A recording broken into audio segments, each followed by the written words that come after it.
They don't really speak anymore the Roma language. I heard about that Google Translator used AI for the Romani language. So AI searched on the internet the Roma language and made like a mix from different dialects with Roma words.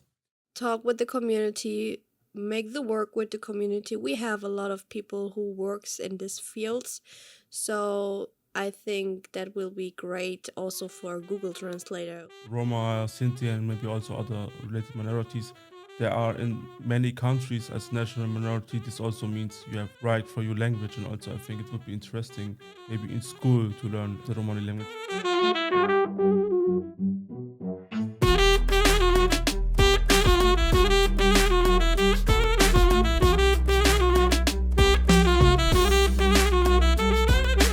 Welcome to the podcast Amaro Voice. Amaro is from the Romani language and means our. Our Roma, Sinti, and traveler voices among Europe. My name is Selim Mishi. I'm journalist and Roma activist. Today we will talk about the Romani language. First, I would like to welcome you. Hello, Melissa. How are you? Hi, I'm fine, and you? Yeah, also fine. So on our very first episode, it was called Origin of Roma. We already talked about the Romani language, about the history of the Romani language, etc. Did you know that the Romani language has its tradition like in Sanskrit? It was part of the old Indian empire, like Sanskrit has languages like Hindu and other languages. It was like seven languages was part of Sanskrit. It was like 1500 before our modern time, and Romani was one part of it. And also with our rubric called Learning Romani Language, we realized there's many interest to be talked about the Romani language. How was it for you when you was younger or nowadays? I know that you don't speak very often, so I mean, I'm really shy. I understand a lot. I understand also when people talk about something and they think about, okay, maybe she doesn't understand it, but I understand it, of course. Um, yeah, I think for the new generation, I mean, I'm now an older generation. We have newer generations right now. Maybe that will be a problem because a lot of young people speak more the native language from the countries where they live. They don't really speak anymore the Roma language. Maybe when they are with their family or with their community friends, but not really outside. But I hope that will be changed. So maybe when more people talk about our language, so they have more trust to talk in their language. thanks for watching us. If you want to support us, you can like this video and give us a comment. And to not miss our episodes, you can subscribe our YouTube channel. If you are watching or listening right now on Spotify or listen on Google Podcasts and Apple Podcasts, you can follow our podcast. To get all informations from us, go and follow us on Instagram and TikTok, Amaro Voice, Roma, Sinti, and maybe also other related minorities. There are in many countries as national minority. This also means you have a right for your language, and also I think it would be interesting to have like maybe in school to learn the Romani language. I remember in former Yugoslavia, like in Kosovo, in North Macedonia, many years ago, since the I think the 70s, they had like Romani teacher and who was teaching the children in school the Romani language. Also, I think I like this idea because not everybody has the privilege to learn it at home. Because I think our language, Romani language, is something what you learn from your parents at home.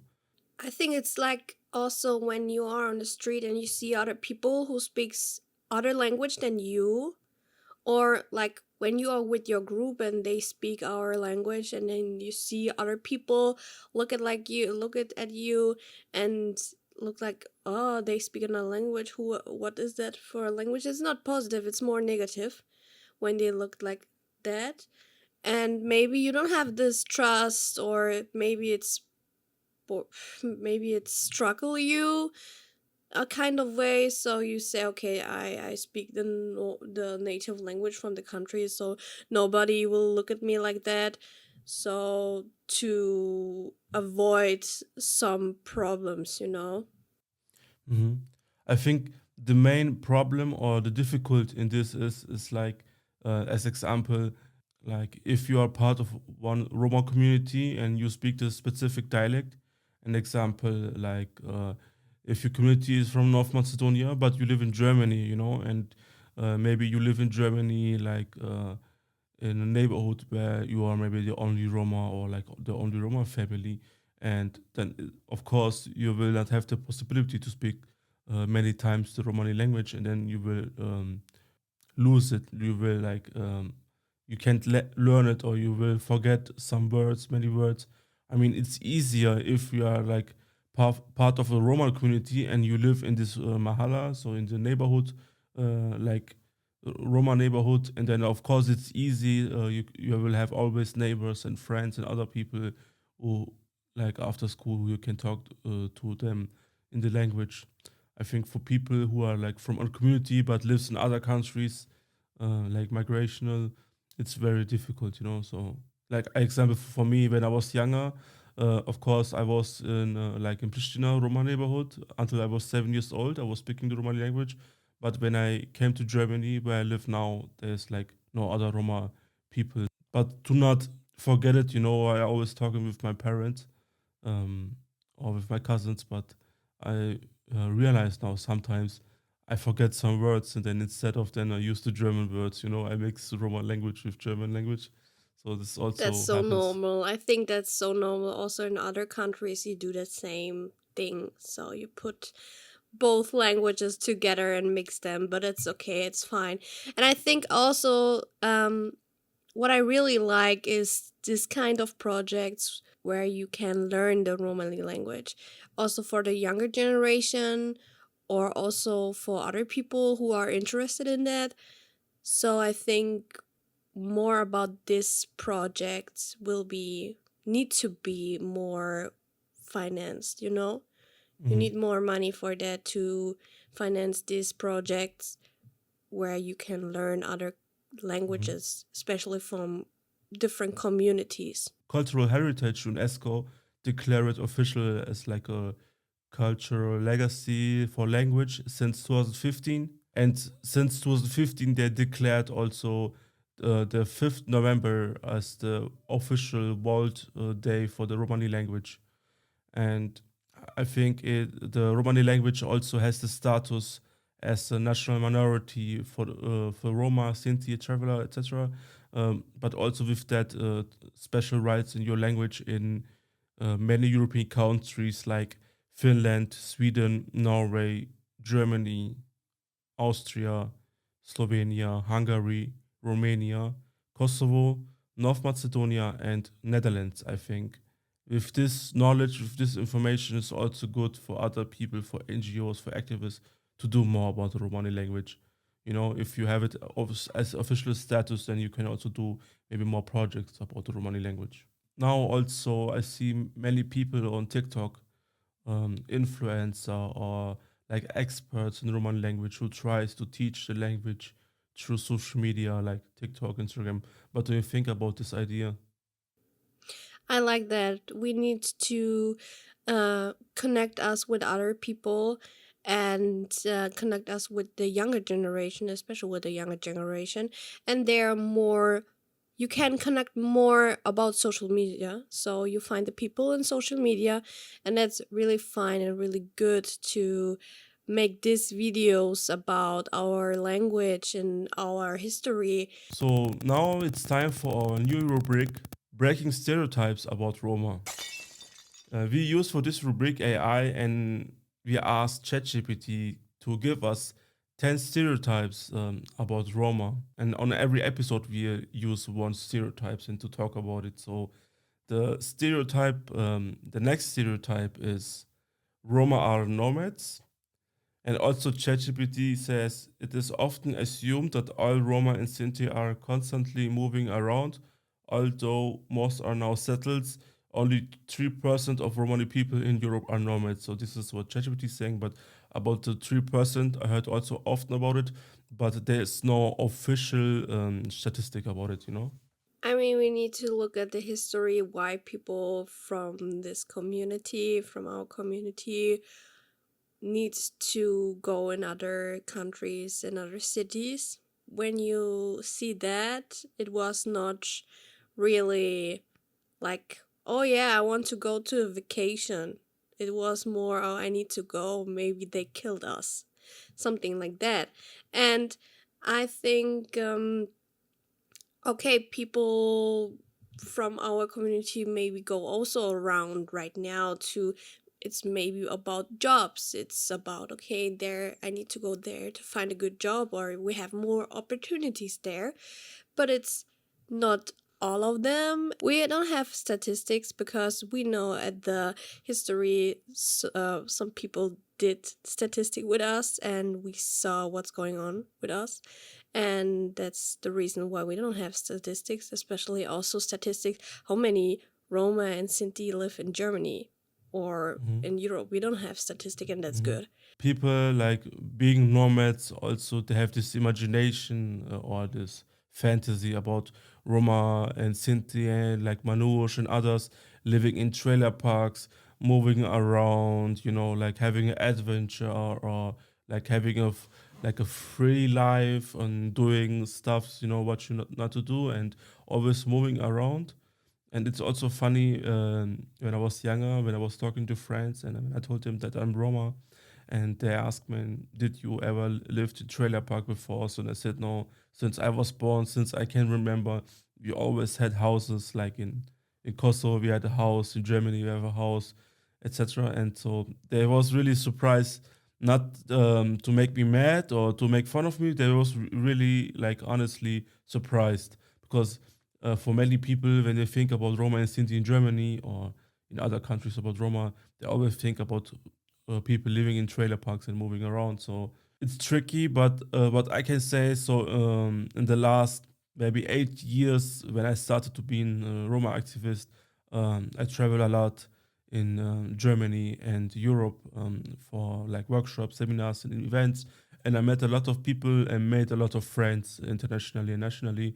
So I from all these people who I met, there was nobody maybe who was living in trailer park. Maybe one, two people from more than hundreds people. You know, so I met many people in the last 8 years. So there was maybe two, three people who lived in trailer parks, but the others they all had like apartments, houses. So I think yes, back in the days, like you said, because of the historical situation, um, there was people who was moving around, but not for fun because they was forced to. But I think nowadays it's not realistic that um, Roma are nomads. So yeah.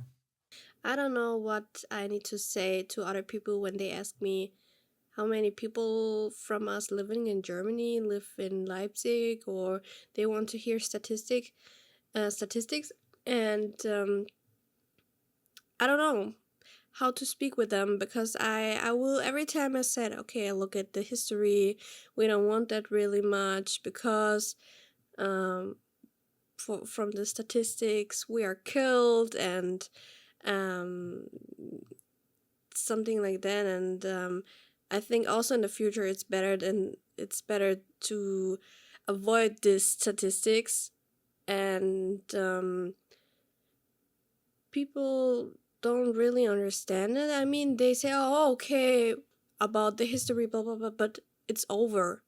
But you see the political system right now, you see what's going on in our country and also in other countries, and then you see the right wing right now, and then you say, and then you think about it, okay, we don't want to have this history again, so don't make statistics about that. Yeah, I totally agree. So, but like put the historical thing by side.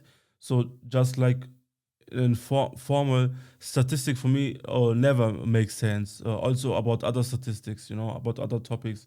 But because when you make a statistic, you ask maybe 100 people from one nation or one target group or like Roma. So it's a statistic always never are 100% real or authentic. Like even if you would do statistic with Roma, it will be not 100% real because we have a lot of people who don't show their identity. So you will never have so statistics don't make sense. You will never have real on things. I mean, I understand sometimes statistics can be important in different cases, but like when you say But like not when in you this case. yeah, not in this case. Like statistic can be important when you want to say like what is Mia doing? You know how much is anti-Gypsyism in Germany? Which kind of anti-Gypsyism? Like for racism, for discrimination. On these fields are statistic very important, I think. But on this case, no. This was the rubric "Breaking Stereotypes About Roma."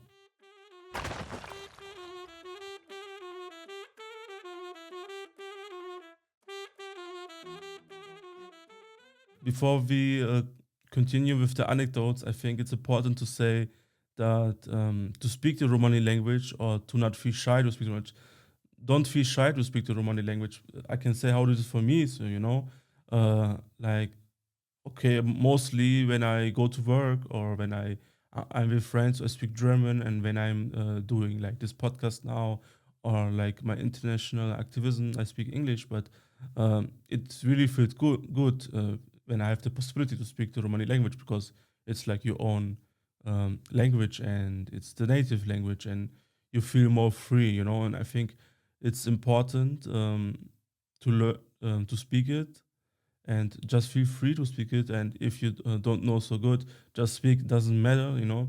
And also ask others for help, like when you example when I was younger, my parents was always working, and they didn't have time like um, to talk with me in Roman language, and then I was chatting with my cousins in Roma language, and this is also how you can like just try to speak more in Roma language, and when you have the possibility. I mean, I know it's a language what can be not useful, because it's um, old language, and you speak it only with your family and maybe like when you have maybe NGO work. So, and also it's interesting because it's interesting. It's also important that we not forget our own language because look, so the Roma language has this historical in Sanskrit, like 1500 before Christus, and um,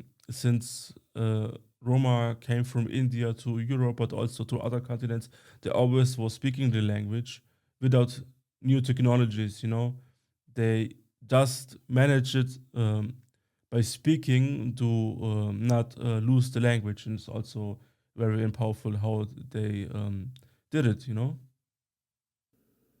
I mean, it's also a wonderful language. When you hear the language, it sounds so beautiful, and we need to talk about more about our language. And guys, speak the language. Don't lose the language, and feel free to speak outside your language. What do you think about that the Romani language is now also on Google Translator? I tried that, but it doesn't work in my Google Translator. I don't know, but I think it's a good thing.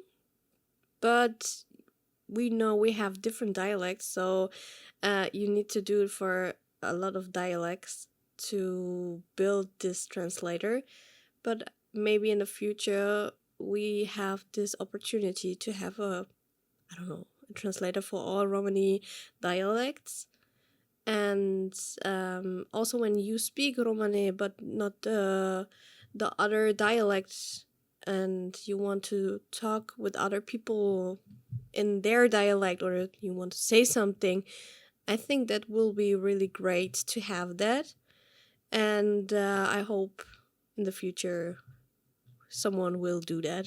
hmm I think I'm not sure, but I think so. I heard about that Google Translator used AI for the Romani language. So AI searched on the internet the Roma language and made like a mix from different dialects with Roma words. And I think it's sadly that I needed to use AI to use that or to create it, because I think we have many people who are like Roma historians and experts in Roma language. Like example, you know him also, Hristo Kyuchukov, who is professor of linguistics in the field of Romani language, and also make education with Roma children in Europe, and also I think he was working in the university. And so it's sadly that not Google used like him or other people who are experts and professional in their job, but instead they used AI. So I think that's sadly, so it would be better. Yeah, it's the same thing what we said about movies and characteristic and about roads and characters. So talk with the community, make the work with the community. We have a lot of people who works in these fields, so I think that will be great also for Google Translator, who will do Romani language as a translator in it. And so again, Google, work with our people.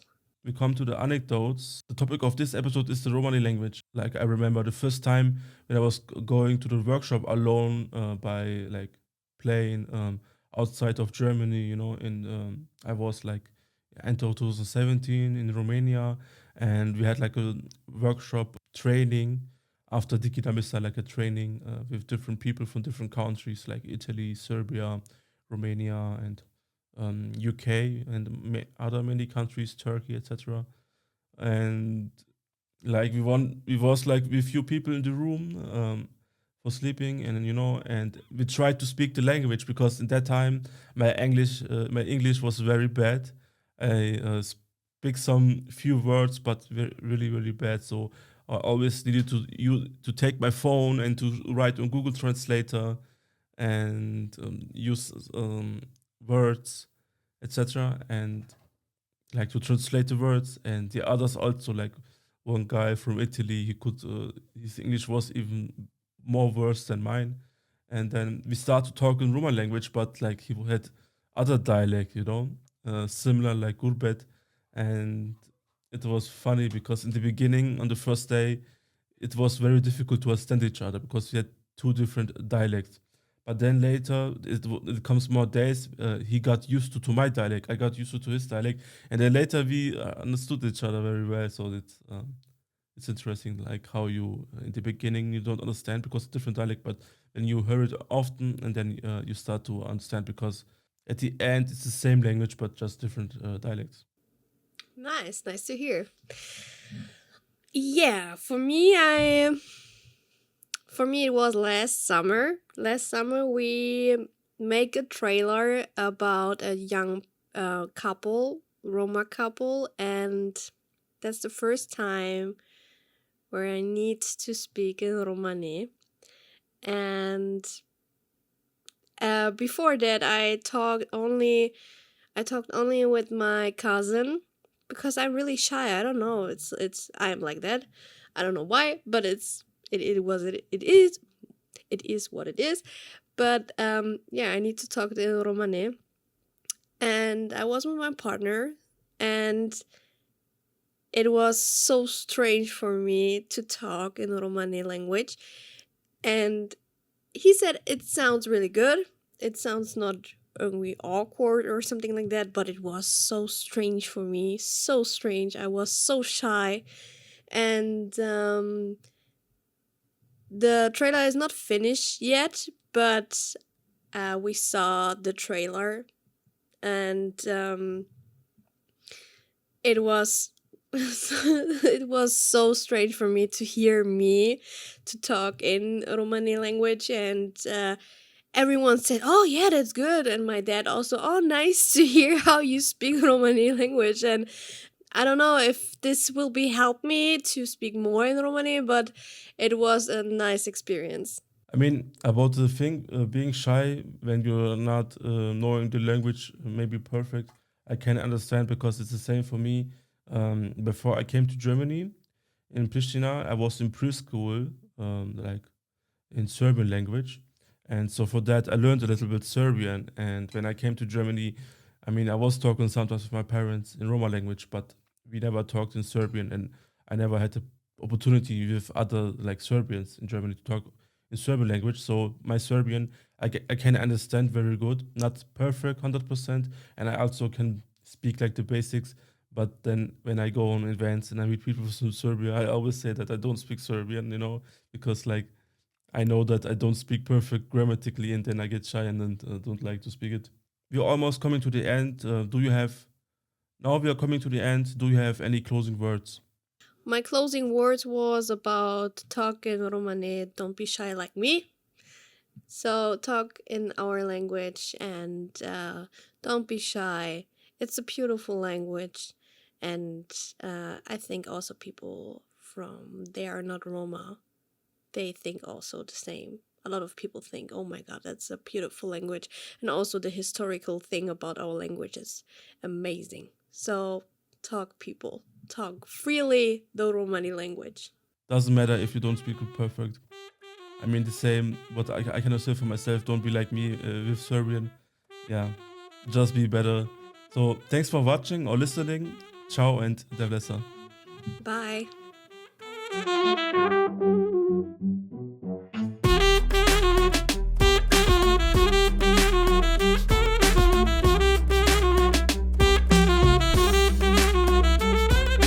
This podcast is funded by the Stiftung Erinnerung, Verantwortung und Zukunft EVZ as part of the project Amaro Voice, digitale Bildungsarbeit über die Communities der europäischen Sinti und Roma bei der NGO Medien und Kulturzentrum Deutscher Roma e.V.